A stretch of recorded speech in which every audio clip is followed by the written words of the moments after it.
Here's what's happening now, getting a couple patches of blue sky amongst the clouds, but that is not what we're going to be talking about weather-wise for the rest of the week. Karen? All right, thank you, Ben. Also, first at 4, chicken recall, growing concerns about bacteria in ready-to-eat chicken products. And breaking news from Mateen Cleaves' sexual assault case. The judge has just made a critical ruling. Paula. Hi, Karen. Some very private opinions go very public in social media. And for one elected official, it could land him in hot water. Some are calling to get him out of office yesterday. These stories and much more happening right now on Local 4 First at 4. We begin with breaking news in the sex case against former MSU and Pistons basketball star Mateen Cleaves. Just moments ago, the judge dismissed the case. This means the long-running and contentious preliminary hearing will not lead to a trial. Judge Kathy Dowd heard the closing arguments and decided the accuser initiated her meeting with Cleaves and voluntarily left the bar with Cleaves and wound up at the Mundy Township Knights Inn motel. The judge said the accuser's own testimony did not provide enough evidence for her to believe this was a case of unlawful imprisonment or sexual assault. We will have more coming up on Local 4 News at 5. We're also following breaking news out of South Carolina this afternoon, where a judge has just declared a mistrial in the murder case of a police officer who shot and killed an unarmed black man. The jury could not come to a unanimous verdict, resulting in the mistrial. Officer Michael Slager was caught on camera shooting and killing 50-year-old Walter Scott last April. It's not clear if the case will be retried.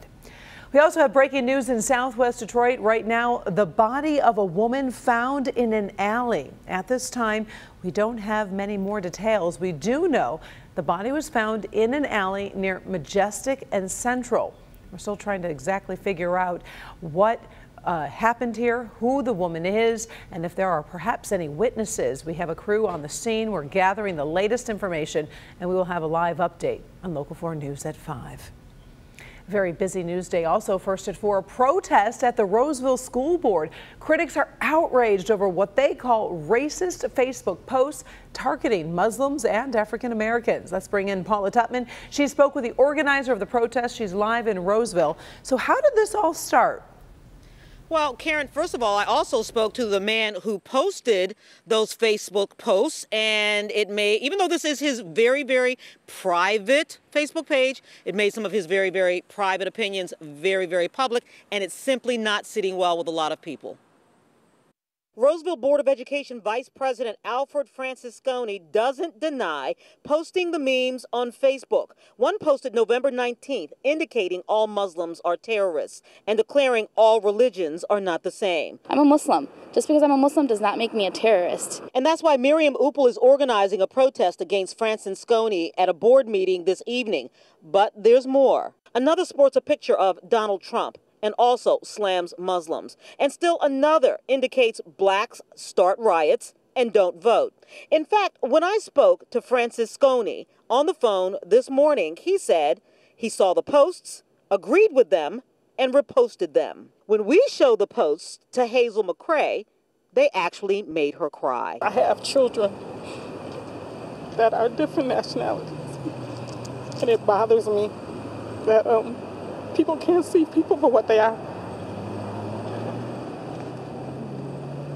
The world wasn't made in a day. It wasn't all made just one color.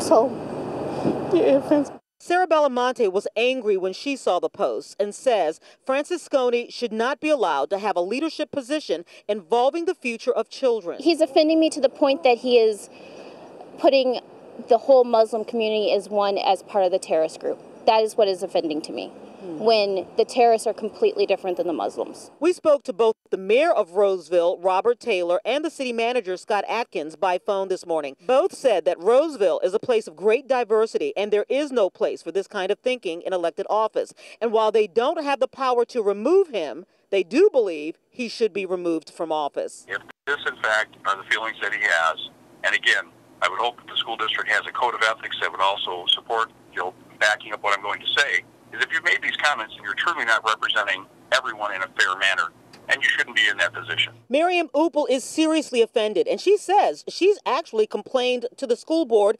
before about this particular board member. This isn't the first time. It's actually the third time that he's made these type of posts. And I'm not to say that it isn't his right. He has, the right to free speech. My concern is that he's in a leadership role where young children in Roseville schools look up to him.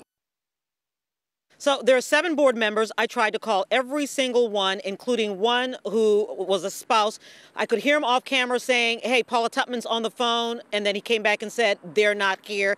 Call the superintendent. No return phone calls whatsoever. Miriam Uppel is having a protest right here at 6 o'clock before that school board meeting. Perhaps there will be some answers there. Karen? We sure hope so. All right. Paula Tutman reporting live this afternoon in Roseville. This Farmington doctor has been charged with assault and battery. Investigators say an 18-year-old patient says Dr. Eliezer Monet inappropriately touched her and then kissed her on the neck during an exam. They say the doctor denied the claim, but DNA recovered from the victim's neck matched his DNA. The doctor faces a pretrial hearing next month. The patient in this case is sharing her story with Local 4, and you'll hear from her on Local 4 News at 5.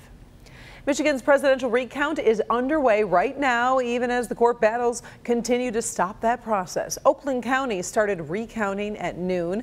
Wayne County will start tomorrow at 8:30 in the morning. That's also when Macomb County will start. A federal judge ordered the recount to get started as soon as possible. Michigan's Republican Party has filed an appeal to overturn that decision. Of course, we're following the story very closely, and we'll keep you posted with all those twists and turns. 2 local high schools celebrated dual state championships today with a parade down Woodward Avenue. Last weekend, Cass Tech and Martin Luther King High both won state championships in football. It was the first time in state history the Division I and Division II winners came from the same school district. With a little help from the parade company, the district launched this parade to mark the historic achievement. Time now for our first look at the forecast. How are things out there, Ben?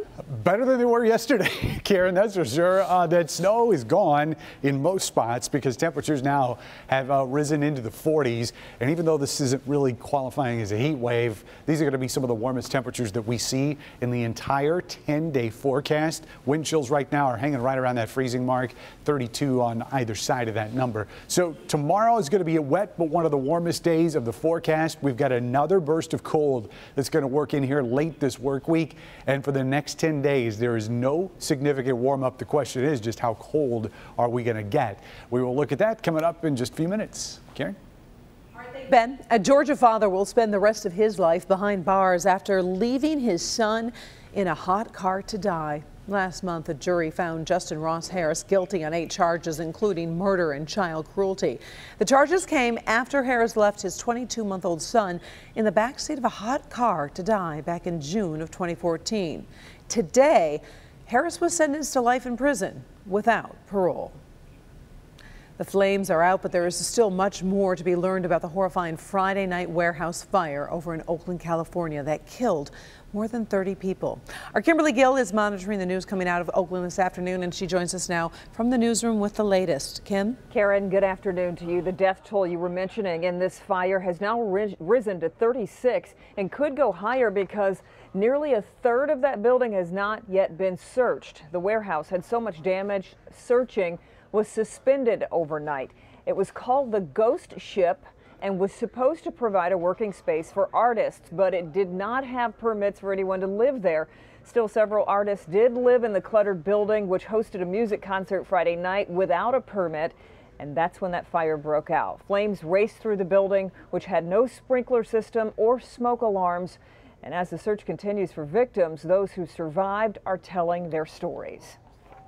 I looked down the hallway and I saw 15-foot flames and what appeared to be a fireball coming towards me. It just doesn't seem that that's a fire that's survivable. So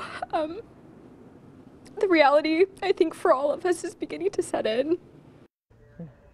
Well, only 11 of the 36 victims found so far have been identified. It's expected more bodies will be found now that search teams are back inside and sifting through charred rubble. And in some places, that charred rubble is 10 feet deep. Fire investigators say they believe they know where the fire started, but as of right now, they do not know what caused it. Karen, I'll send it back to you. All right. Thank you, Kim. President-elect Donald Trump has tapped Detroit native Dr. Ben Carson to lead the Department of Housing and Urban Development. The retired neurosurgeon ran against Trump in the primary, as you recall. Republican Senator Mitch McConnell says he's confident Carson's career of selfless service will be a positive addition to the new administration. But Democratic House Speaker Nancy Pelosi calls Carson a, quote, disconcerting and disturbingly unqualified choice. Meantime, Trump will continue his victory tour with a stop in Grand Rapids this Friday night. Coming up first at 4, the grocery store of the future. One big company hopes to eliminate 2 things we see every time we go shopping. And a bacteria danger is much bigger than first thought. The chicken recall that might have you taking a look inside your freezer. That straight ahead. Shocking new coming up all new on Local 4 News at 5 and 6.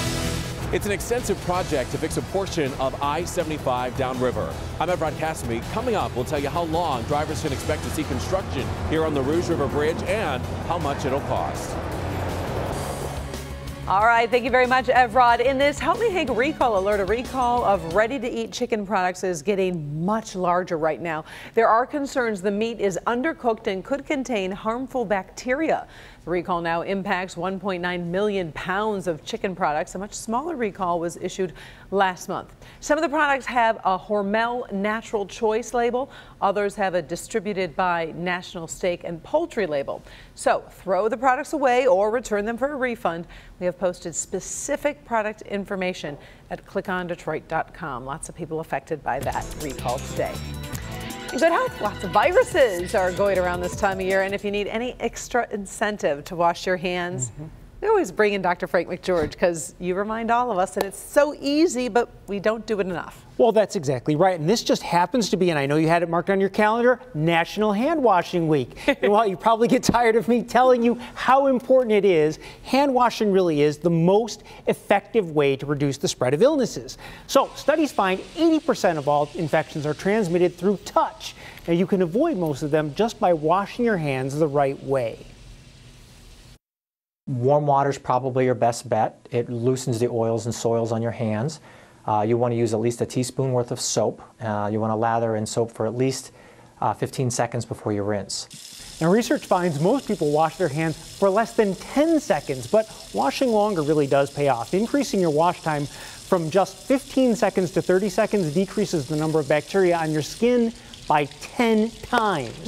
Now, alcohol-based hand sanitizers can also obviously be used when soap and water are not available. Now, I know another story that's kind of trending hot today is the smoking and pets and how we play a role kind of in our pets' health. Well, you know, everybody knows logically that pets are exposed to secondhand smoke and may breathe it in, but they may also ingest the residue from smoke that lands on furniture or carpets. In particular, cats who live with heavy smokers have 3 times the risk of developing lymphoma. And it's not just dogs and cats that can be harmed by cigarette smoke. In fact, smoking can endanger birds, guinea pigs, and even fish. Fish? Yeah, well, it probably gets in their water and or, you know, if you have the bubbler, it's filtering air in.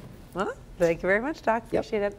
Let's send it over to Ben. All right, Ben, I got a question. I see all these wintry photos from Chicago and up north. I feel like it's going to be coming our way sooner or later, right? We got a little taste of it over the weekend, Karen, but we're going to see a little bit more as we get later on. It's not this dark out there, trust me. Campus Martius, the camera's going out there. 40 degrees is current temperature. 32 is the wind chill with that southwest wind at 15 miles an hour. So there's been a lot of cloud cover around. We're starting to get some breaks. You can just see it here within the last hour where those clouds are breaking up. And that's going to last at least to the evening hours tonight. But you'll see here that once we get into the early parts of tomorrow, those clouds come back. And this time they are going to be bringing precipitation with them. But it's going to be rain, not snow, as we get into the daytime hours on Tuesday. Morning hours look dry. Once we get to 11 o'clock or so, south zone, you're going to start getting wet. And then this is gradually going to spread across the area. Most of this rain is going to go east of us, at least the heavier stuff. So it's primarily going to be light rain and sprinkles through the area. but it is going to be enough to actually measure. In fact, some of the rain gauges that you'll see in our 4-zone forecast in just a second will be noticeable, especially here in our metro zone where we expect some of these rainfall totals to be the highest. So over 1/3 of an inch there in Detroit, 3,800s in Dearborn and Detroit. Numbers get just a little bit lower as you work out to the west, about 1/4 of an inch there in Southfield. Out in our south zone, you're going to be the first to see the rain, and some of these totals here will be the highest near Lake Erie, about almost a 1/2 inch in Monroe, Luna Pier, and close to Lambertville as well. And then those numbers start lightening up further north in our west zone, Howell, Fenton, Flint, just about a 1/10, less than 2/10 of an inch of rain there. And again, we do expect this to be all liquid. North zone numbers are going to be very similar, anywhere from about a 1/10 here in Sandusky to about 2/10 closer to M59 tomorrow afternoon. Now, temperature-wise, we're still going to be in the same ballpark, around 31 tonight, which is slightly above average for this time of year. We'll call it partly to mostly cloudy. Then as we get into tomorrow, high temperatures again right around that 40-degree mark, and that is going to be as warm as we will get for the next 7 days. Temperatures starting to fall. In fact, once we get into Thursday, we won't make it above freezing the entire day. Going into the weekend, similar numbers Saturday. Sunday's going to be our next organized precipitation. I think anything that we see Thursday and Friday looks to be light, but windy and cold as we head into the weekend. Karen? Oh, all right, we'll be prepared. Thank you, Ben. We've got the day's top trending stories coming up, including a video that's spreading some holiday cheer. Just look at the faces of these twin girls. We've got their story behind those intense expressions going viral today. Also, a new shopping experience. See how Amazon is trying to change how you buy groceries. But first, on your Monday afternoon, take a quick look at the screen and you'll be able to find out exactly how the markets have closed for the day. You're watching First at 4.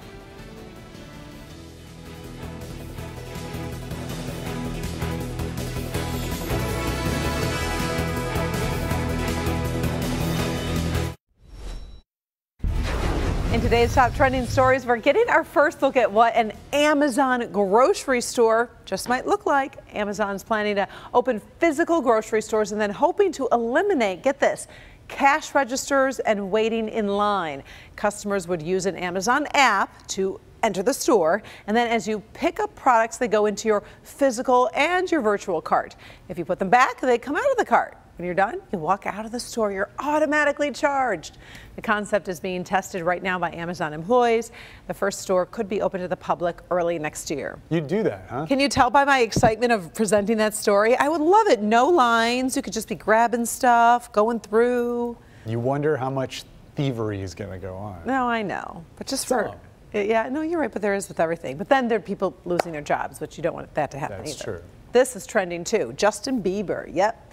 He is going bigger and better in 2017. The Canadian singer just announced that he will do his first ever stadium tour in the United States. Now, you may have seen him talk about the tour on the Ellen Show this afternoon. Playing in stadiums instead of arenas means a lot more tickets, bigger crowds, and probably more elaborate production. The tour kicks off at the Rose Bowl in August of 2017, and no other dates have been announced. Wait, that's Justin Bieber in a tie? Isn't that weird? Like, it's an older, something's going on with that hair there. He looks weird. I know you're not a Biebs fan. Oh, all right. Next story going viral. It is easy to see why these twins are getting so much attention this afternoon. They're cute. The 6-month-old girls are just mesmerized by the Hogwarts Express train their dad put underneath the Christmas tree. So look at this. Mom posted it online, and look at them. They're so excited. She says whenever they need to keep the kids occupied, they just put them down by the tree. Mesmerized. Love it. Still ahead, it was raining teddy bears inside a hockey stadium. The story behind this video when we come back. iPads, cell phones, TV. Children are constantly drawn to devices these days. But what are you doing while they're using them? In 54% of the recordings, we heard no mother-child interaction. I'm Dr. Frank McGeorge. Tonight at 11, it's an eye-opening look inside family homes. See what local researchers discovered about parents, kids, and all that technology. Finally, First at 4, every year the Hershey Bears, a minor league hockey team over in Pennsylvania, actually hosts a teddy bear toss at one of the team's December home games. Quite a sight. More than 20,000 teddy bears thrown onto the ice after the team scored their first goal. It's all for a good cause. All the bears thrown on the ice will go to children in need all around Pennsylvania. And as you take, that's a big bear. That's a big one. How'd they get that in there? Through security. Two of them to take it out. Perfect time of year to donate. Good cause, yeah. Well, thank you for joining us for First at 4. We're back at a half hour with Local 4 News at 5. Meantime, Inside Edition is next.